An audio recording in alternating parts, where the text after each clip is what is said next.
Pour moi, une tourbière, c'est important parce que c'est un site, c'est un milieu qui a été détruit au niveau national, voire au niveau mondial, et pouvoir régénérer un milieu comme celui-là et faire revenir des espèces disparues, pour moi, c'est quelque chose qui n'a pas de prix, en fait.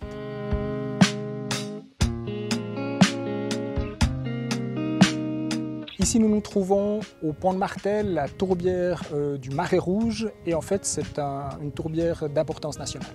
Cette tourbière a dû être restaurée parce qu'elle a été très fortement exploitée par le passé, depuis la Première Guerre mondiale.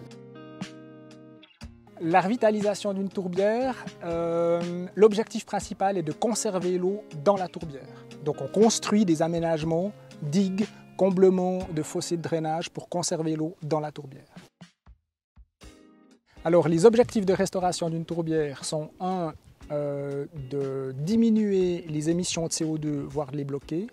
2, de favoriser la biodiversité. Et 3, de recréer des plans d'eau justement favorables à différentes espèces telles que les libellules ou la flore.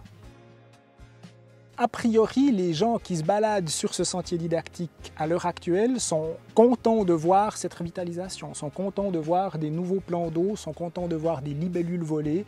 Et j'ai l'impression que tout le monde apprécie vraiment cette régénération. J'adore me promener dans les tourbières pendant mon temps libre. J'y viens très fréquemment le week-end.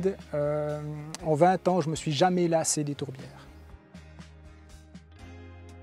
La tourbière a, je pense, un impact hyper positif sur ma santé mentale parce que quand je suis stressé, quand j'en ai marre de voir des gens, je viens dans une tourbière.